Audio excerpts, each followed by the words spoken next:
Hi hello friends, welcome back to my channel. ನಾನು ಜ್ಯೋತಿ. ಎಲ್ಲರೂ ಹೇಗಿದ್ದೀರಾ? ಎಲ್ಲರೂ ಚೆನ್ನಾಗಿದ್ದೀರಾ ಅಂತ ಅಂದ್ಕೊತೀನಿ. ನಾನು ಕೂಡ ತುಂಬ ಚೆನ್ನಾಗಿದ್ದೀನಿ. ಇವತ್ತು ಬಸವನ ಜಯಂತಿ ಹಾಗೆ ಅಕ್ಷಯ ತೃತೀಯ. ಸೊ ಮನೆಯಲ್ಲಿ ಇವತ್ತು ಪೂಜೆ ಎಲ್ಲ ಮುಗಿಸ್ಕೊಂಡು ನಾನು ಗೋಲ್ಡ್ ಶಾಪಿಗೆ ಹೋಗ್ತಾ ಇದ್ದೀನಿ. ಏನು ಪರ್ಚೇಸ್ ಮಾಡ್ತಿದ್ದೀನಿ ಅಂತ ಹೇಳ್ಬಿಟ್ಟು ನಿಮಗೆಲ್ಲ ತೋರಿಸ್ತೀನಿ, ಬನ್ನಿ. ಹಾಗೆ ವಿಡಿಯೋನಲ್ಲಿ ಸ್ಕಿಪ್ ಮಾಡಿದೆ ಕೊನೆ ತನಕ ನೋಡಿ. ನಮ್ಮ ತನಿಷ್ಕನಿಗೆ ಕಾಲ್ ಚೈನ್ ತರೋದಕ್ಕೆ ಹೋಗ್ತಾ ಇದ್ದೀನಿ. ಹಾಗೆ ರಿಂಗ್ ಕೂಡ ತೊಗೊಳ್ತಾ ಇದ್ದೀನಿ. ಇವಾಗ ನಾನು ಗೋಲ್ಡ್ ಶಾಪ್ ಅಂಗಡಿಗೆ ಬಂದಿದ್ದೀನಿ. ಸೊ ಒಂದು ರಿಂಗ್ ಮತ್ತು ನಮ್ಮ ತನಿಷ್ಕನಿಗೆ ಕಾಲ್ ಚೈನ್ ತೊಗೊಳೋದಕ್ಕೆ ಬಂದಿದ್ದೀನಿ ಶಾಪಿಗೆ. ಸೊ ಇವತ್ತು ಅಕ್ಷಯ ತೃತೀಯ ಆಗಿರೋದ್ರಿಂದ ಅವರಿಗೆ ಯಾರಿಗೆ ಯಾವ ಥರ ಅನುಕೂಲ ಆಗುತ್ತೋ ಅದೇ ಥರನೇ ಬೈ ಮಾಡ್ಬೋದು. ಅಂದರೆ ಬೆಳ್ಳಿ ಆದರೂ ತೊಗೊಳ್ಬೋದು, ಬಂಗಾರ ಆದರೂ ತೊಗೊಳ್ಬೋದು. ಸೊ ಅವರವರ ಒಂದು ಇಷ್ಟ ಅಂತಲೇ ಹೇಳ್ಬೋದು. ಸೊ ನಾನು ಇವತ್ತು ಲಾಸ್ಟ್ ಇಯರ್ ನಾನು ಓಲೆ ತೊಗೊಂಡಿದ್ದೆ. ಈ ಸಲ ನಮ್ಮ ತನಿಷ್ಕನಿಗೆ ಕಾಲ್ ಚೈನು ತೊಗೊಳ್ತಾ ಇದ್ದೀನಿ. ಹಾಗೆ ಒಂದು ಗಿಫ್ಟ್ ಕೊಡಬೇಕಾಗಿದೆ ಪ್ರೆಸೆಂಟೇಷನ್ಗೋಸ್ಕರ. ಒಂದು ರಿಂಗ್ ಕೂಡ ತೊಗೊಂಡಿದ್ದೀನಿ. ತುಂಬಾ ಚೆನ್ನಾಗಿದೆ ರಿಂಗ್ ಕೂಡ. ಸೊ ಬನ್ನಿ ತೋರಿಸ್ತೀನಿ ನಿಮಗೆಲ್ಲ ರಿಂಗ್ ಯಾವ ಥರ ಇದೆ ಅಂತ ಹೇಳಿಬಿಟ್ಟು. ಸೊ ಹಾಗೆ ನಾನು ಫೈನಲಿ ನಮ್ಮ ತನಿಷ್ಕನಿಗೆ ಕಾಲ್ ಚೈನ್ ಈ ಥರ ಡಿಸೈನ್ ಸ್ವಲ್ಪ ಡಿಫ್ರೆಂಟಾಗಿರಲಿ ಅಂತ ಹೇಳ್ಬಿಟ್ಟು ತೊಗೊಂಡಿದ್ದೀನಿ. ಈ ಕಾಲ್ಗೆಜ್ಜೆ ಜಾಸ್ತಿ ಸೌಂಡ್ ಏನು ಬರೋದಿಲ್ಲ, ಸಿಂಪಲ್ಲಾಗಿದೆ. ಡಿಸೈನ್ ಮಾತ್ರ ತುಂಬಾ ಚೆನ್ನಾಗಿದೆ. ಅವಳಿಗೆ ಕಾಲು ಗೆಜ್ಜೆ ಸೌಂಡ್ ಜಾಸ್ತಿ ಬರೋದಿಲ್ಲ. ಸೊ ಮನೆಗೆ ತಂದಾದ ನಂತರ ಪೂಜೆ ಕೂಡ ಮಾಡ್ತಾಯಿದ್ದೀವಿ. ಸೊ ತಗೊಂಡು ಬಂದೆ. ಅದಾದ ನಂತರ ಶ್ರುತಿ ತುಪ್ಪದ ದೀಪ ಎಲ್ಲ ಹಚ್ಚಿ, ಇವತ್ತು ಬಸವ ಜಯಂತಿ ಹಾಗೆ ಅಕ್ಷಯ ತೃತೀಯ ಆಗಿರೋದ್ರಿಂದ ಮನೇಲಿ ಹಬ್ಬದ ವಾತಾವರಣ. ನಾವು ಪ್ರತಿ ವರ್ಷ ಇದೇ ಥರನೇ ಸೆಲೆಬ್ರೇಷನ್ ಮಾಡೋದು. ಸೊ ಬನ್ನಿ ಏನೇನೆಲ್ಲ ತಂದಿದ್ದೀನಿ, ಎಷ್ಟಾಯಿತು ಅಂತ ಹೇಳ್ಬಿಟ್ಟು ನಿಮಗೆಲ್ಲ ಶೇರ್ ಮಾಡ್ತೀನಿ. ವಿಡಿಯೋನೆಲ್ಲ ಸ್ಕಿಪ್ ಮಾಡಿದೆ ಕೊನೆ ತನಕ ನೋಡಿ. ಇವತ್ತು ದೇವ್ರ ಮನೇಲಿ ಈ ಥರ ಎಲ್ಲ ಪೂಜೆ ಮಾಡಿದ್ದೀವಿ. ತುಂಬಾ ಲಕ್ಷಣವಾಗಿ ಕಾಣ್ತಾ ಇದೆ. ನಾನು ಈ ಸಲ ರಿಂಗ್ ಅಂದರೆ ಪ್ರೆಸೆಂಟೇಷನ್ಗೆ ಕೊಡ್ತಾ ಇರೋದು.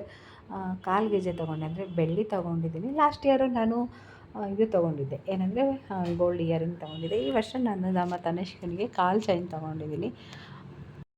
ಅಕ್ಷಯ ತೃತೀಯ ಬಸವನ ಜಯಂತಿ ಅಂದರೆ ಒಂದು ಹಬ್ಬದ ಕಳೆ ಅಂತಲೇ ಹೇಳ್ಬೋದು. ನಮ್ಮ ಉತ್ತರ ಕರ್ನಾಟಕ ಸೈಡಲ್ಲೆಲ್ಲ ಬಸವನ ಜಯಂತಿ ತುಂಬಾ ಸೆಲೆಬ್ರೇಷನ್ ಎಲ್ಲ ಮಾಡ್ತಾರೆ. ಸೊ ಹಾಗೆ ಪೂಜೆ ಎಲ್ಲ ಕಂಪ್ಲೀಟ್ ಆಯಿತು. ಸೊ ನೋಡಿದ್ರಲ್ಲ ಫ್ರೆಂಡ್ಸ್, ಇವಾಗ ನಾನು ಏನು ತೊಗೊಂಡಿದ್ದೀನಿ ನಮ್ಮ ತನಿಷ್ಕನಿಗೆ, ಮತ್ತು ನಾನು ಗಿಫ್ಟ್ ಕೊಡ್ತಾ ಇದ್ದೀನಲ್ಲ ಯಾರಿಗೆ ಅಂತ ಹೇಳ್ತೀನಿ. ಸೊ ಇದು ಬಂದು ನಮ್ಮ ತನಿಷ್ಕನಿಗೆ ಕಾಲ್ ಚೈನ್ ತೊಗೊಂಡಿದ್ದೀನಿ. ತುಂಬಾ ಚೆನ್ನಾಗಿದೆ, ಡಿಸೈನ್ ಕೂಡ ತುಂಬ ಚೆನ್ನಾಗಿದೆ.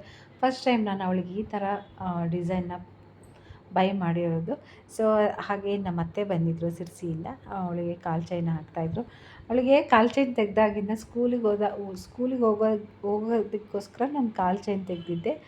ಸೊ ಇವಾಗ ಮತ್ತೆ ನಾನು ಅವಳಿಗೆ ಬೇರೆ ಚೈನ್ನ ಹಾಕಿದ್ದೀನಿ. ತುಂಬಾ ಚೆನ್ನಾಗಿದೆ ಡಿಸೈನ್, ನೋಡ್ತಾ ಇದ್ದೀರಲ್ಲ ಎಷ್ಟು ಚೆನ್ನಾಗಿ ಕಾಣುತ್ತೆ. ಜಸ್ಟ್ ಕಡ್ಗ ಮಾತ್ರ ಹಾಕಿದೆ, ಇವತ್ತು ಚೈನ್ ಬೇರೆ ಹಾಕಿ ನೋಡಿ ಎಷ್ಟು ಚೆನ್ನಾಗಿ ಡ್ಯಾನ್ಸ್ ಎಲ್ಲ ಮಾಡ್ತಾ ಇದ್ದಾಳೆ. ಚೆನ್ನಾಗಿದೆ ಡಿಸೈನ್ ಅಂತ, ತುಂಬಾ ಚೆನ್ನಾಗಿದೆ.